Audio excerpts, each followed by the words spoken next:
আমি একটা কথা বলি। হাসিনা চলে এলেন চপারে করে, কয়েক কোটি তার অনুগামী আওয়ামী লীগের সকলকে ফেলে।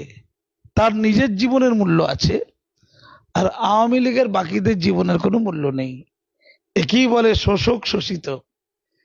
উনি আমাকে বলছিলেন, বাংলাদেশ আমি দেখেওছি, আমি একটু আগে যেটা বলছিলাম, ওনার ঘরের পিয়নের কাছ থেকে 400 কোটি টাকা পাওয়া গেছে।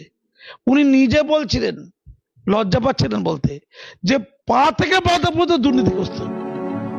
এবারে যে নির্বাচনটা হয়েছে, লোকসভা ইলেকশন, ওখানে মানে জাতীয় নির্বাচন, যেটা প্রত্যেকটা এমপি হয় স্বজন পোষণ, নাহলে লুটের টাকা ঘুষ দিয়ে হয়েছে, ঘুষ দিয়ে।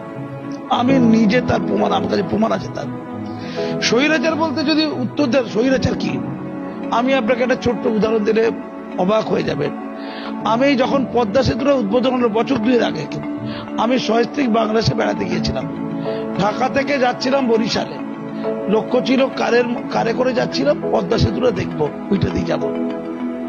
পদ্মা সেতু ওঠার আগে হঠাৎ করে দেখলাম 1 কিলোমিটারের বেশি জায়গা নিয়ে গাড়ি আটকে আছে জ্যামে। জানলাম কি ব্যাপার, না হাসিনার ছেলে, বড় ছেলে না কি ছেলে যাই না, জয় নাম তার, সে আমেরিকায় থাকে, সে নাকি পদ্মা সেতু দেখতে এসেছে। তখন বেলা 11টা বাজে, অফিস আবার।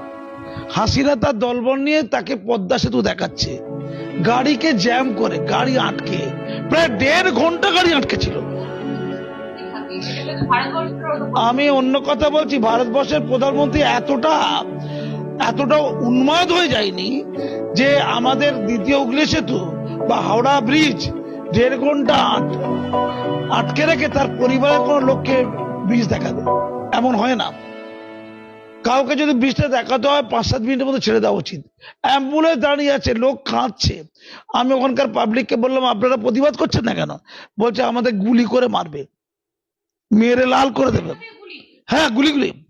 কথায় কথায় স্বৈরাচার। আমি তখন গাড়ি থেকে নেবে পুলিশ অফিসারদের বললাম যে আমি ভারত থেকে এসেছি, এই যে আটকে রেখেছে তার ছেলেকে শুধুমাত্র এন্টারটেনমেন্ট করার জন্য। মানুষের জীবনের কোনো মূল্য নেই, সময়ের কোনো মূল্য নেই।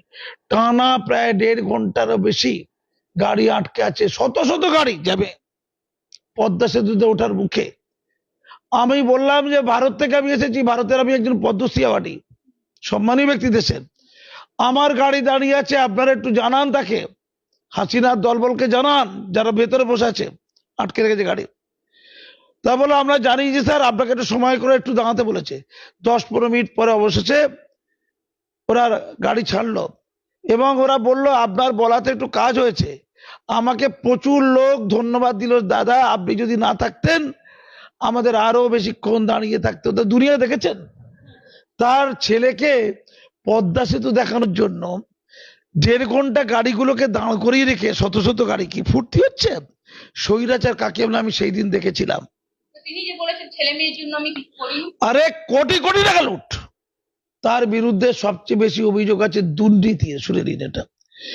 আজকে যে ঘটনা ঘটলো, কত কম জ্ঞান দেখুন। এই যে পরিবারতন্ত্রের কথা বলা হয়, এটা পরিবারতন্ত্রের কুফল। বঙ্গবন্ধু মুজিবুর রহমানের যে মর্যাদা, তাকে ধূলিসাৎ করলো। কিভাবে ধূলিসাৎ করলো?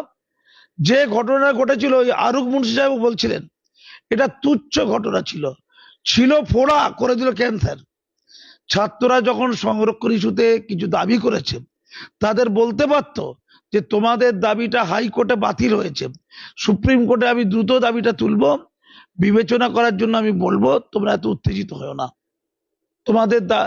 তোমাদের যে সংরক্ষণের যে তুলে দেওয়ার দাবি আমি তো 2018 সালে মেনেছি, কিন্তু সংরক্ষণ, ওই মুক্তিযোদ্ধা পরিবারের কিছু লোক হাইকোর্ট থেকে সংরক্ষণের দাবিকে আবার জাগরিত করেছে।